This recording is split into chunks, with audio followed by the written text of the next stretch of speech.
And you are tuned to WEFT Champaign 90.1 FM. We have in the studio ZENTheRapper. We've been talking a little bit. Welcome to the program. We're so happy to have you here. Yo, thank you for having me. Thank you for having me. Good morning, everybody. So we just need to get acquainted a little bit. First of all, why don't you tell the listeners all about yourself? Okay, so I am ZENTheRapper. I go by Zen. My students call me Mr. Zen. Do they? Yeah. And when I first started, my students start calling me that, people were like, oh, it's so they can be calm. It's like a mental trick. It's like, yes, but that's I'm a full-time artist. Wherever I go, I'm an artist. Mm-hmm. So, and you teach as well. And I teach music. Yeah. Elementary music locally here. Yeah. Yeah? Yep. Excellent. But I am a rap poet, a rap artist. I make mystical boom-bap music. I have a history degree from the University of Illinois, which informs the way I design texts and make music, very much so.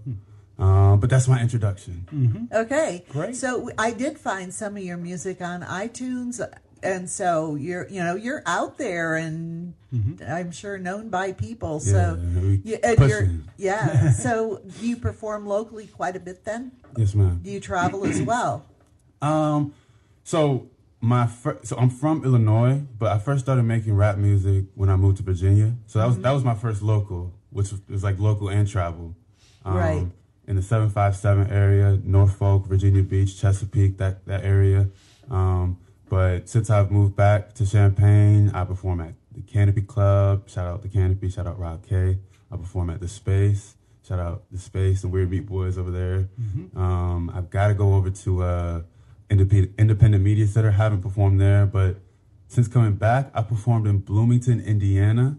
I've got a show coming up in Decatur, so we're trying to expand a little bit, trying to travel.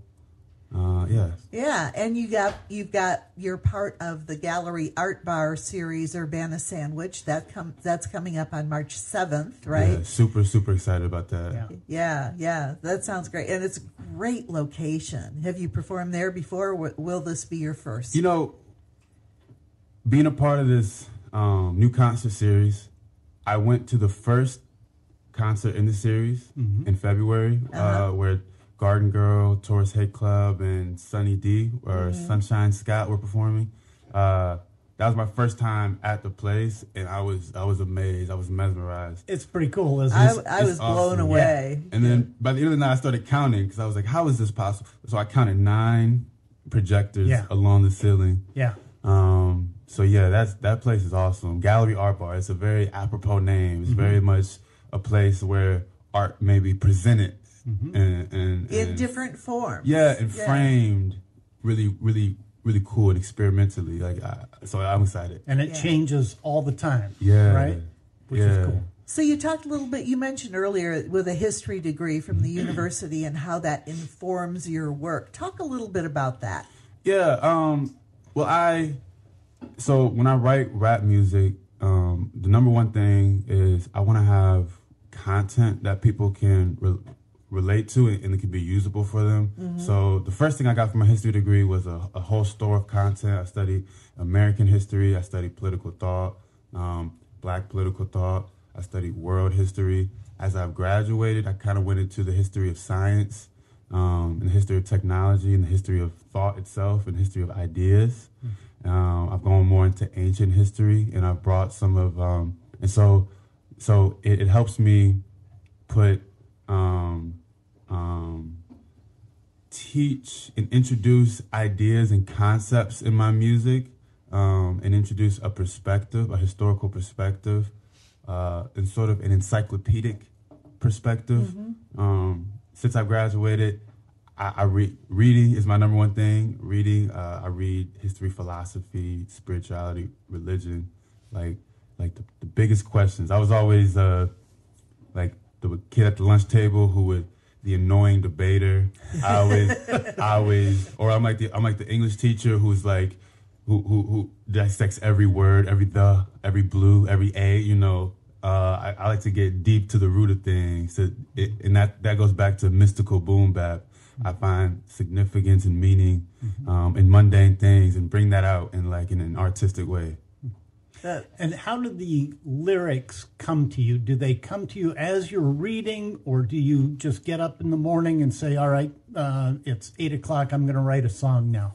Yeah, so, well, every morning what I do is I share a word of the day, which I found from my readings of the past day, from my adventures. Maybe I didn't read that day. Maybe I saw it on the billboard, or it's just a word that was in my head, and I share it with my Instagram followers and whoever else likes to learn new words. So I share a word of the day. But when I'm in order to make music, it's sort of like I get a lot of inspiration and direct words from my readings, but I go to I meditate a little bit, try to find a quiet space, quiet my mind, and then I'm looking for like a phrase or a word. The song we're gonna play in a little bit, Angel Dust. I say it's serendipitous.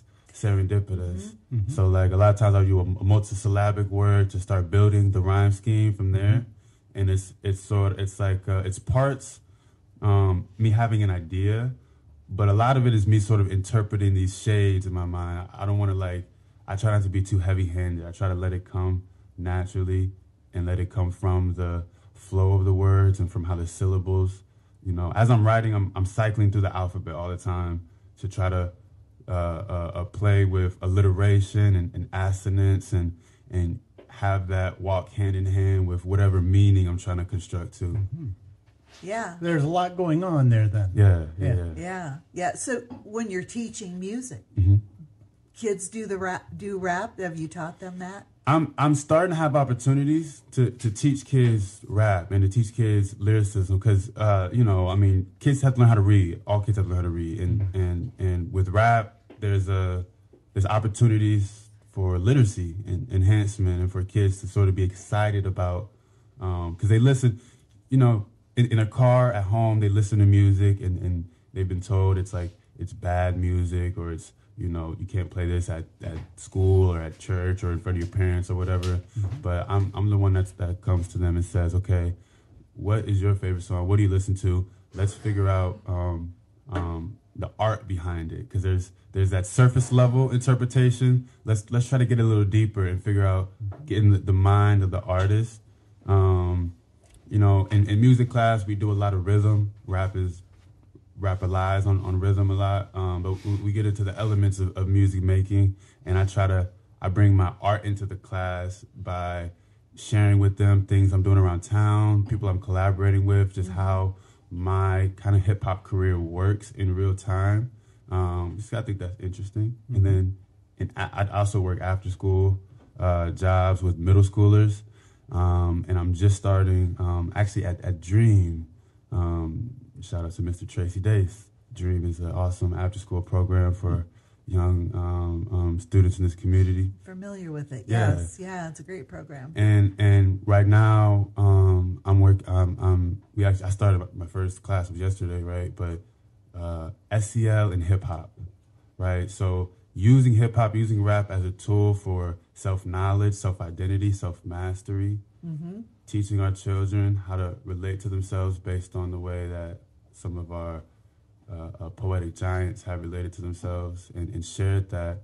I'm partial towards Nas. If you know hip hop, know rap, you know who Nas is. Illmatic, it was written.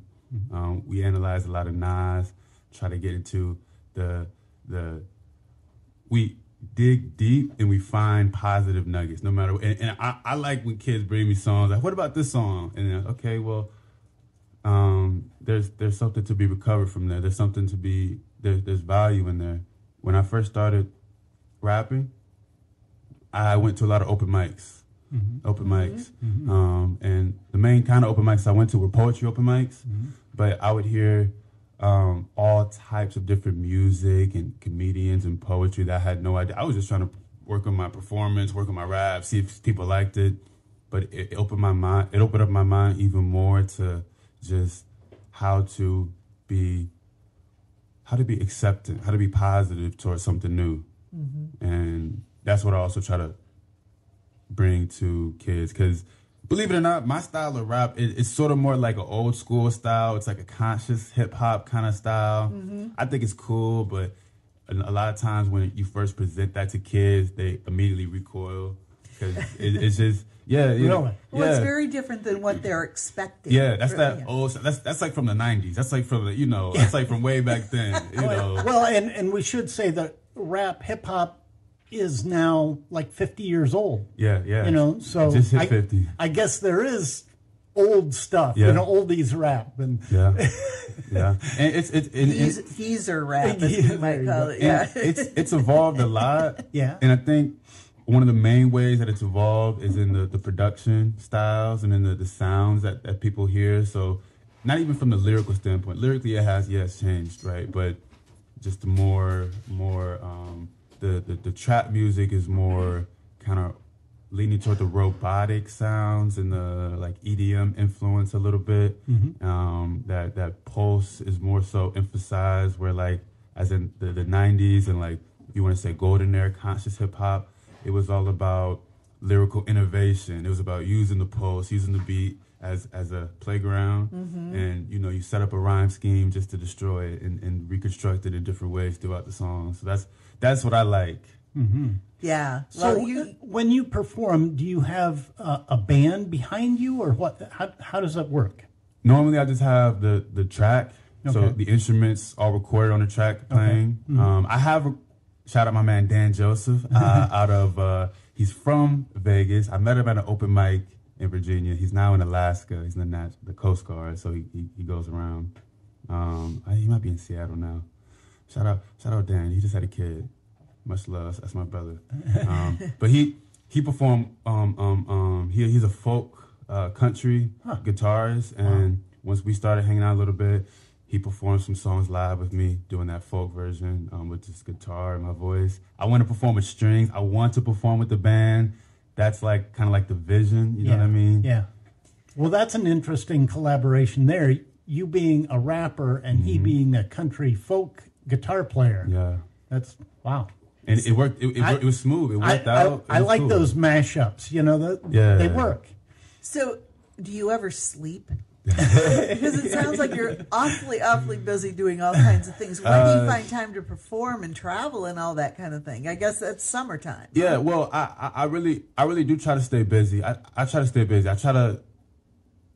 It's my way of valuing life, staying active, pushing as hard as I can. I really live by the philosophy of like, you could die any moment. I could die today, so I put my effort forth. Yeah. Do I sleep? I do sleep. I'm a morning bird. I like to record in the morning, and I like to have nice routines in the morning. More what I struggle with is when I have performances and shows, having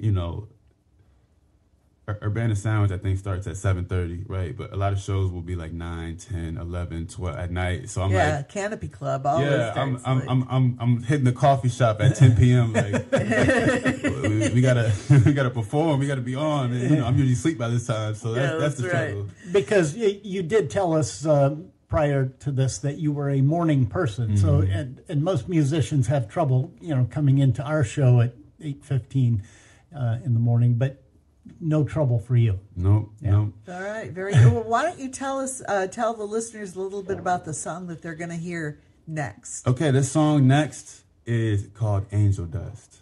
Now, when I say angel dust, you're supposed to think, is this guy talking about drugs? Like, you're supposed to kind of think that. Sure. What I'm really talking about is like transcendence, is this idea of unity. And the visual is like as if an angel were flying in the sky and showering down like manna, right? Is the idea.